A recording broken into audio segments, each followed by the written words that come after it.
Saturday Night Fever, the soundtrack, Staying Alive, that walk of John Travolta. He's wearing his, bell bottoms with his platform shoes. That walk with the song is really what catapulted disco right over the top, made it so mainstream around the world. Disco was everywhere at this time. You were getting constant messages that you had to look a certain way. A lot of people just felt like they were being excluded because they weren't cool enough to get into the disco. I don't think we need to feel stupid because we can't be part of this new trendy thing that's happening when it's ridiculous.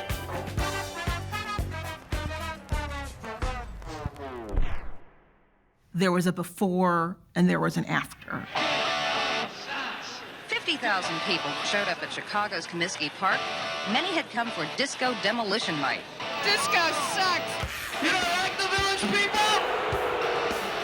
They had the idea of blowing up these disco records.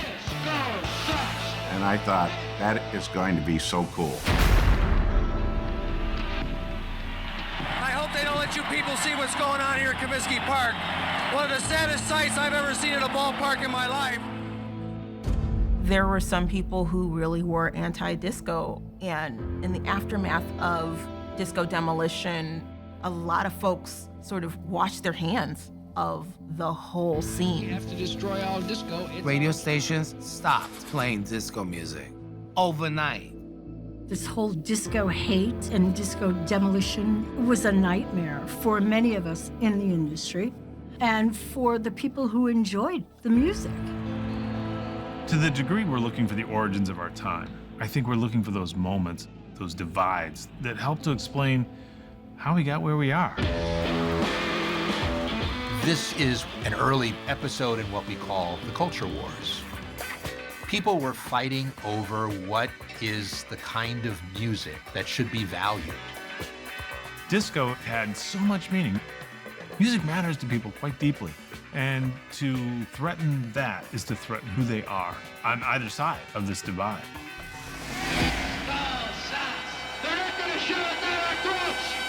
We rock and rollers will resist, and we will triumph.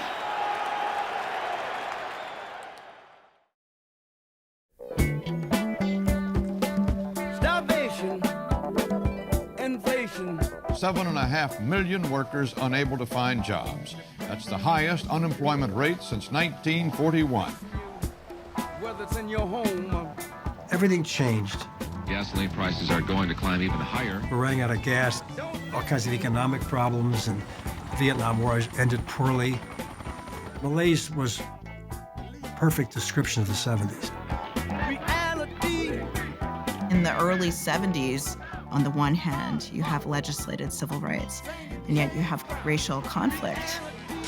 I could see kids my age in Boston just trying to go to school, even as we were being told that we are now equal as African Americans. I shall resign the presidency effective at noon tomorrow. I think in many ways, the 70s are the roots of our own time. All the questions that emerged in the 1960s about race, about gender, about sexuality, those answers are being fought over in the 1970s.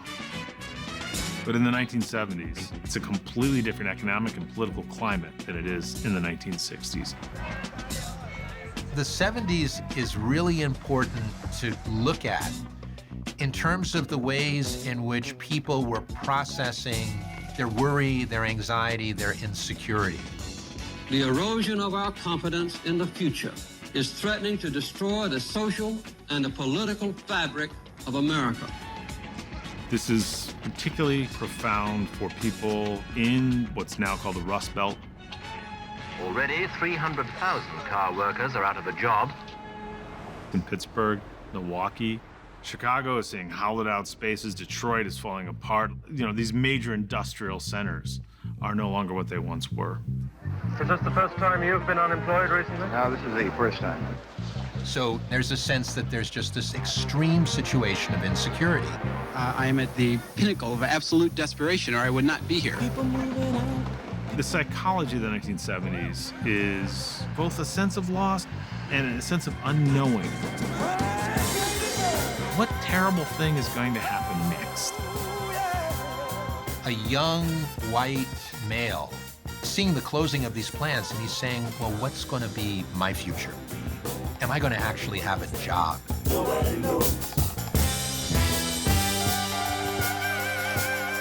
People are panicking about their place in the world.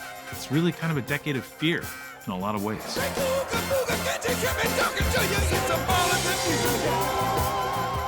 You know, with the trauma and the darkness of those early 70s years, there was a clamoring for something light, something to happen.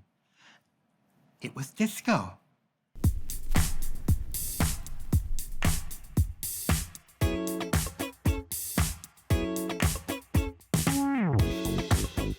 What was disco? Disco predominantly appeals to people who want to dance to music, as opposed to music that you listen to.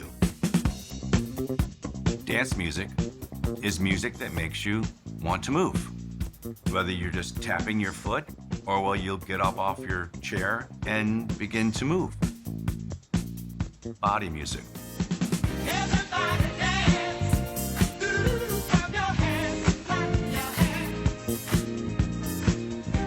Dance music has never really gone out of style.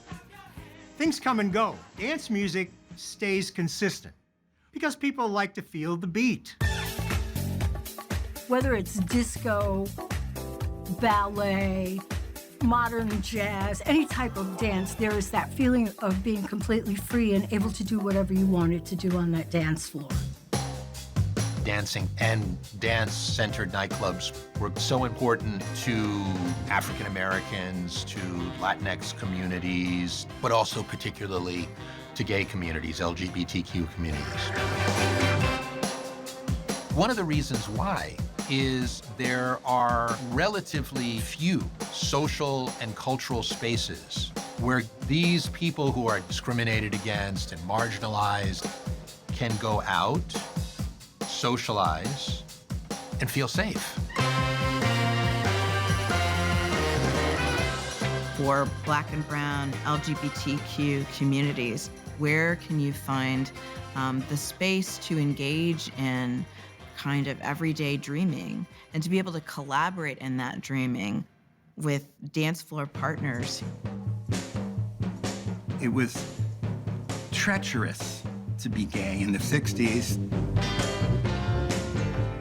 To be gay in the 1960s is to be underground, completely hidden from mainstream America. You have a subculture. You have your own bars, your own enclaves.